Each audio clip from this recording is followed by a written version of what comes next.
બધા અંગો ભિન્ન ભિન્ન હોવા છતાં પણ એક જ છે. આ જો ના હોત ને તો આપણે ઝાડવું જોઈએ, એના થડમાં પાણી રેડીએ ને પાંદડા લીલા થાય, એનો મતલબ બધે જ એમાં જીવ છે. પણ પાણી ક્યાં રેડીએ? એમ જ્યારે આપણે અનાજ પેટમાં નાખીએ ને એટલે પગથી માંડીને માથા સુધી બધે જ પોષણ પહોંચી જાય. એટલે તો આને એક વૃક્ષ પણ કહ્યું છે, આયુર્વેદમાં કહ્યું છે કે હાથ પગ એની શાખા છે, આ દેહ એક વૃક્ષ છે, એવી પણ ઉપમા આયુર્વેદમાં દીધી છે. એટલે તો પેલા શાખાઓ બગડે પછી શરીરમાં રોગ જાય. આપણે પેલા ઓલી ખ થાતી, હા, એટલે એ પેલા કે શાખામાં આવે, શાખા એટલે આંગળી, હા, આંગળીના ટેરવે હોય, ખહ કે હું પાંગડી પેલા પકડું આંગળી, જો કોઈ કરે મને ચારો તો પછી પકડું ગાળો. એટલે ભાઈ આ બે આંગળા વચ્ચેના ગાળામાં ખંજવાળા આવે, પછી ન્યા થાય. એટલે આ ડાળીઓને પકડે અને તે પછી રોગ ત્યાં અંદર આવે. એટલે આપણે ત્યાં કીધું છે કે હાથ ધોઈને ખાવું, પગ ધોઈને હાથ ધોઈને ખાવા બેસવું, કારણ કે એના મારફત આવે. અને આ કોરોના આવ્યો ત્યારે મોઢે શીકલા બાંધીને ફરવું, હા, એ જારી વિનાના હો, હા, નહીં તો શ્વાસ મારફત આવે. આમ દરેક વસ્તુનું એમાં લખેલું છે. પણ હવે માણસ એટલું બધું આ વિજ્ઞાનમાં આગળ વધતો જાય. ટ્રેક્ટર લાવ્યો એટલે બળદિયા ગયા, તો ભગવાને આપણને બળદિયા બનાવી દીધા. બળદિયાને પેલા તો શીકલા બાંધતા હતા ને, હા, હવે ભગવાન કે લે ત્યાં બહુ શીકલા બાંધ્યા, હવે તું બાંધ. બે ત્રણ હોરે હોતી તો એવો ડખો હતો ને, માણસ સામો આવે ને જો, હા, એની શીકલું ન બાંધ્યું હોય ને તો માણસ પોતાનો રૂમાલ આડો કરે ને, હા, એ કે એનું મને લાગશે. કેવી બીક હતી માણસને. હા, હવે ગામડા વાળાને બહુ નહોતી ઉપાધી. ગામડા વાળા શું છે, ખેતરમાં રહેતા હોય ને એટલે એને કોરોના એટલા બધા દૂર ધક્કોય ન ખાય. આપણે શહેર વાળા હામાં મળીએ ને એટલે થાય. અને એક ભાઈ તો, હા, 75 કિલો વજન હતો, પહેલવાન જેવો, હા, 6.5-7 ફૂટ ઊંચો.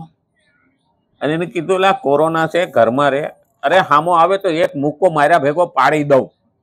હું કહું કોરોનાનો ભરોહો નહીં. અરે કે આમ મુશે તાવ દિયો, સમજે ને. આ ઘણા વખત એવા હોય ને, સમજે એવા સમજે નહીં, જનાવરની જાત. આખો ભગત કે હું કરી આ નથી, હા.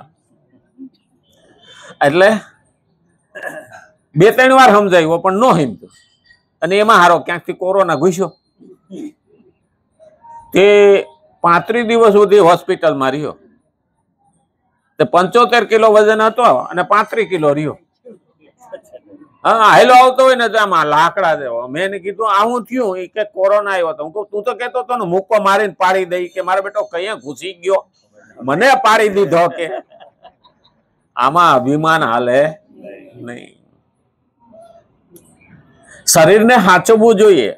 અને શરીર નહીં હચવાય ને તો મન, બુદ્ધિ, ચિત્ત અને આત્મા ક્યારેય શાંત થશે નહીં. રામ ભજી લે પ્રાણિયા પછી ભજાશે નહીં, કાયા થશે જાજરી પછી બેઠું રહેવાશે નહીં. પછી આપણે કઈ ભક્તિ કરવી છે, થાહે ખરી? આ પહેલો પ્રશ્ન આવે. અને એટલે કીધું છે બધા પ્રાણીઓ ભિન્ન ભિન્ન હોવા છતાં પણ એક જ છે. જેવી રીતે શરીરનું કોઈ પણ પીડિત રોગી અંગ ઠીક થઈ જતા સમગ્ર શરીરનું હિત થાય છે. આખા સમાજમાં બધા પ્રાણીઓ ભિન્ન ભિન્ન છે. તો જેમ શરીરના ભિન્ન ભિન્ન અંગો છે, એમાંથી એકાદા અંગને વેદના હોય ને ઠીક થાય તો આખા શરીરને શાંતિ મળે. એમ સમાજની અંદર કોઈ પણ વર્ગ દુઃખી હોય, પીડિત હોય અને એને શાંતિ થાય તો આખા સમાજમાં શાંતિ થઈ જાય. અહીંયા કહેવા આ માગે, કારણ કે સમાજમાં દરેક વર્ગ રહેવાનો છે. કોઈ લડવા વાળો છે, કોઈ વિદ્યા આપવા વાળો છે, કોઈ નોકરિયાત વર્ગ છે, કોઈ વેપાર કરવા વાળો છે. કોઈ પણ એક સમાજનો વર્ગ દુઃખી હોય તો સમાજ દુઃખી છે. અને સમાજ દુઃખી હોય એને એ સમાજમાં શાંતિ કે પ્રગતિ આવતી નથી. જેમ શરીરમાં રોગ હોય તકલીફ હોય અને શરીરમાં કંઈ ગમતું નથી અને શરીરની વ્યવસ્થા વ્યવસ્થિત થતી નથી. નાચી તો ચોટે. આપણે કહીએ ને, હા પિક્ચર જોવા હાલો, તો કે ના દાંત દુખે. એટલે કે દાંતથી ક્યાં જોવું? આંખથી જોવું છે ને. પણ દાંત દુખે એટલે પિક્ચરમાં મન લાગે. અરે રાતે પણ ઊંઘવા ન દે દાંત દુખતો હોય તો. સામાન્ય વસ્તુ પણ શરીરમાં. તો આ અહીંયા એ જ કહેવા માંગે છે કે જ્યારે સમાજની અંદર કોઈ વર્ગ આવી રીતનો દુઃખ અને પીડિત હોય, દુઃખી અને પીડિત હોય, તો એનું ધ્યાન રાખવું જોઈએ. ભગવાને કીધું મમે અંશ જીવલું કે જીવભૂત સનાતન. સમાજના દરેકના અંદર મારો અંશ છે. ભગવાન કે 15મા અધ્યાયનો 7મો શ્લોક છે લગભગ. આપણે પેલા બોલતા હતા, આજ તો આજથી આપણે 11 થી 20 શ્લોક સુધીનું પારણ કર્યું છે. અને એટલે જ કીધું ભિન્ન ભિન્ન હોવા છતાં પ્રાણીઓ એક જ છે. જેવી રીતે શરીરનું કોઈ પણ પીડિત રોગી અંગ ઠીક થઈ જતા સમગ્ર શરીરનું હિત થાય છે, તેવી જ રીતે મર્યાદામાં રહીને પ્રાપ્ત વસ્તુ, સમય, પરિસ્થિતિ વગેરેના અનુસાર પોતાના કર્તવ્યનું પાલન કરવા વાળા મનુષ્ય દ્વારા સમગ્ર સંસારનું આપોઆપ હિત થાય છે. સમાજને ખબર નથી, જેમ સમાજને ખબર નથી કે મારે ભક્તિ કેમ કરવી, મારે પ્રભુનું કામ કેમ કરવું. તો ઘણાને એવું લાગે અમે 60 વર્ષ નથી આવું, અમને ખબર નહીં હોય. ના હોય. કારણ જે બાબત આપણે જોઈએ જ નથી તો આપણને ખબર ક્યાંથી પડે?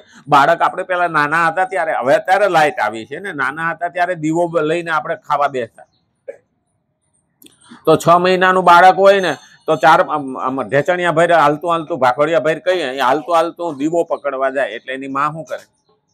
હા, હાથ લઈ લે. બાળકને ખબર નથી, દીવો પકડે તો દાજી જાય. એની માં હોય તો એ ખાતી ખાતી પણ એનો હાથ લઈ લે, અથવા બાળકને તેડીને પાછું લઈ લે, પાછું જાય. એટલાથી નક્કી કરવાનું. સમાજનો અમુક વર્ગ એવો છે કે એને ખબર જ નથી. પણ જો એ સમયે બાળકને જવા દો ને, દાજશે તો પાછો વળી જાહે. હવે જવા દઈએ અને બાળક દાજે તો એની વેદના, એનું રડવું અને એની દવા બધું આપણે ભોગવવાનું. તો સમાજની અંદર પણ આવો સમાજ છે કે ભાઈ કૂટાવા દો ને, એ ખાડામાં પડ્યો છે, પડ્યો રહેવા દો. ના, એ સમાજ ને નડશે.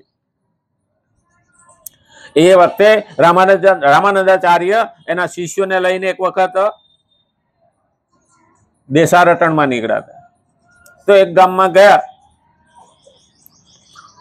એટલે પેલા ગામના બધાને પૂછ્યું, રાતે સત્સંગ થયો ને, એટલે કે તમે બધા શું કરો છો? તો કે ભક્તિ ભાવ કરીએ છીએ, એકાબીજાને સહકાર આપીએ છીએ, બીજાનું ભલું કરીએ છીએ અને ભગવાનની ભક્તિ કરીએ છીએ. એટલે ગુરુજીએ બધાને ઠપકો દીધો કે એક ગામમાં હું પડ્યા છો? બધા એક એક ગામમાં વયા દો. બોલા શિષ્યો એકબીજાને મોઢા સામે જવા માંડ્યા, શાંતિથી આ લોકો ગામમાં રહે છે. ગુરુજી આ બધા નહીં કે ગામ મૂકીને જવાનું કે છે, પણ શિષ્યોથી બોલાય તો નહીં. બીજા દિવસે બીજા ગામમાં ગયા ચાલતા ચાલતા. તો એ લોકોને રાતે સત્સંગમાં બધાને ભેગા કર્યા. ભાઈ શું કરો છો? તો બસ લોકોને મારીએ છીએ, લૂંટીએ છીએ, ચોરીઓ કરીએ છીએ અને ખાઈએ છીએ. તો આ ગામ મૂકીને ક્યાંય જાતા નહીં, હપીને રહેજો. હા, ગામ અહીંથી છોડવાનું નહીં. તમે આના ગામને પકડી રાખજો. એટલે સારું. હવે ઓલા શિષ્યોને થઈ ગયું કે ઓલા ગામમાં હારા માણસો હતા, તો ગુરુજીએ એને કહી દીધું કે ગામમાં કોઈ રહેશો નહીં, કે એક એક ગામમાં જતા રહ્યું બધાય. કારણ ગુરુનું છટકી ગયું. આ ગુરુમાં કે બુદ્ધિ બગડી. પણ હવે કે કોને? એટલે નદીએ નાવા ગયા હવારમાં ને, એટલે એકબીજા ખુશ કરતા હતા. એટલે ગુરુ દૂર બેઠા હતા કે મારા બેટા શિષ્યોને કંઈક મગજમાં શંકા ગઈ. એટલે ઓલા નાઈ આવ્યા ને, એટલે કે ભાઈ તમને શું પ્રશ્ન થયો છે પેલા પૂછી લો. પેલા પ્રશ્ન પૂછવાની છૂટ હતી. અહીંયા અર્જુન ભગવાનને પ્રશ્ન પૂછે. હા, 81 શ્લોક લગભગ બોલે છે અર્જુન. 81 શ્લોક બોલે ને ભગવદ ગીતામાં. હા હા હા હા. એટલે ગુરુજી પ્રશ્ન પૂછવાની છૂટ આપી. પૂછવું હતું તો કે તમે પેલા ગામમાં બધાને કીધું હારા માણસો હતા, બિચારા ભક્તિભાવ વાળા હતા, તો તમે એને ગામ મૂકીને ભાગી જવાનું કીધું અને આ લોકોને બધાને હપીને રહેવાનું કીધું. તો કે એમાં બુદ્ધિ છે, એ જરૂરી છે. તો કેમ? તો કે હારો માણસ એક ગામમાં હશે ને તો બીજાને હારા કરશે, પણ આ ખરાબ માણસ જો બીજાના ગામમાં જાય ને તો આખા ગામને બગાડશે. આપણે નથી કહેતા ખેતરમાં એક અંગારીઓ આવે ને તો આખું ખેતર બગાડી નાખે. એટલે કે મેં એને ગામમાં રહેવાનું કીધું કે બીજાને બગાડે નહીં. આ મહત્વનું છે, બીજાનું ધ્યાન રાખવું મહત્વનું છે. હારો માણસ એટલે કીધું સત્સંગ કે સત્સંગના બે અર્થ છે. એક સારા માણસનો સંગ અને બીજો ભગવાનના જ્ઞાનને સાંભળવાનો સંગ એટલે સત્સંગ. આ બે અર્થ છે. એટલે એને કીધું શરીરનું હિત થાય તેવી જ રીતે મર્યાદામાં રહીને પ્રાપ્ત વસ્તુ, સમય, પરિસ્થિતિ વગેરેના અનુસાર પોતાના કર્તવ્યનું પાલન કરવા વાળા મનુષ્ય દ્વારા સમગ્ર સંસારનું આપોઆપ હિત થાય છે. શ્રેષ્ઠ પુરુષના આચરણો અને વચનોનો પ્રભાવ સ્થૂળ શરીર દ્વારા થવાને કારણે સ્થૂળ રીતે પડે છે, જે સીમિત હોય છે. આ સ્થૂળ શરીર છે, આપણે આનાથી સ્થૂળ રીતે પડે એટલે સીમિત હોય, જાજુ તો કઈ ના શકે, પરંતુ તેમના ભાવોનો પ્રભાવ સૂક્ષ્મ રીતે પડે છે. અંદરનો ભાવ જે હોય એનો બહુ મહત્વ આપણા ઉપર થાય. એટલે તો આપણે કહીએ છીએ માની મમતા. બીજા બાળક રાખે અને માં રાખે એનો ફેર છે. માનો જે અંદર ભાવ હોય ને એ બાળકને આકર્ષિત કરે ને એના આત્માને શાંતિ આપે. એટલે બાળક માના ખોળામાં જતા શાંત થઈ જાય, રડતું બંધ થઈ જાય. જે અસીમ હોય છે કારણ એ છે કે ક્રિયા તો સીમિત હોય છે પણ ભાવ અસીમ હોય છે.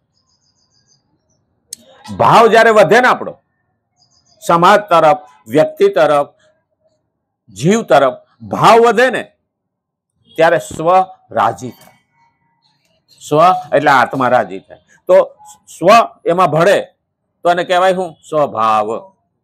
સ્વ અને ભાવ આ બે ભેગા થાય એ સ્વભાવ બીજાનું હિત કરે અને બીજાનું અહિત વિચારે ને એને શું કહેવાય? એને સ્વભાવ તો કહેવાય. હા, પણ કોઈ દી કોઈનું સારું કરે નહીં. તો મારે સ્વમાં ભાવ વધારવો પડે, એને ભાવ વધતો નથી. એટલે આપણે કહીએ ને કે એનો સ્વભાવ જ એવો છે. પણ એ સ્વભાવ બે શબ્દમાંથી બનેલો છે. હવે એને કેમ સુધારવો ને એ આપણે જોવાનું છે. માણા બદલી શકે હો, હા, બલાડું ન બદલી શકે.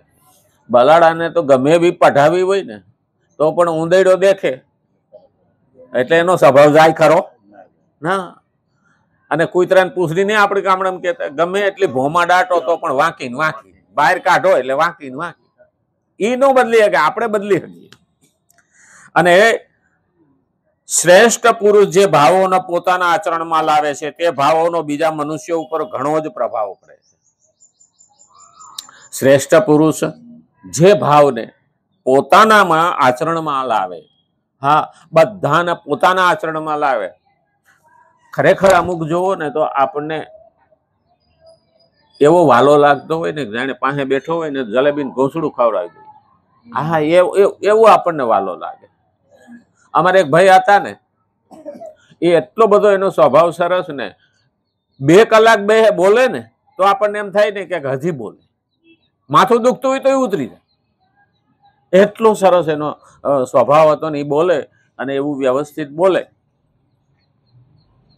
અને અમુક પાસે બેઠા ન પોહાય. તું અહીંથી જા ભાઈ, ઝાડવો જા, મૂંગો મર. હા, એક જગ્યાએ તો દીકરીને જોવા આવ્યા હતા ને, તે એની માએ એને સમજાવી, બેટા કાંઈ બોલતી નહીં હોય કે કાંઈ બોલતી નહીં. આપણે પેલા જોવા આવતા એટલે વડીલો જ આવે, અટાણે છોકરા જોવા આવે. એટલે અટાણે તો ચામડી જ જોવે. પેલા તો આપણે બધી ખાનદાની નાતે જોતા, અટાણે તો ચમાર જ થઈ ગયા છે. ખાલી ચામડીની કિંમત કરે, ધોળી છે કાળી. હા, એટલે જોવા આવ્યા એટલે બધા છોકરીની નણંદ ને એ બધા થાય જે જોવા આવ્યા હોય એ તો છોકરીઓ એ જોવા આવે ને. માં દીકરી પેલા હોય. હા, દીકરી ભેગા હોય આ મમ્મી કે આ લીધા જેવી છે. એટલે બધા જોવા આવ્યા એટલે પાછા રહોડામાં જોવે. બહેનો છે ને રહોડામાં જોવે, ભાઈઓ છે ને એ બહાર જોવે. હા, આવું બધું પેલા તપાસ હાલતી. જોવા આવ્યા એટલે છોકરીએ બધું પીરસ્યું બીરસ્યું ખાવા દીધું, વડીલોને બધું વ્યવસ્થિત, કઈ બોલે નહીં. એની માએ કીધું. હા, એટલે ઓલા જોવા આવ્યા હતા ને એને કીધું છોકરી મૂંગી છે? તો કે ના ના, કે બેટા કઈક બોલ ને. તો હવ હવ થોઈસરા ઉપાડીને છોકરી મેલ દો. આ છોકરી બોલી.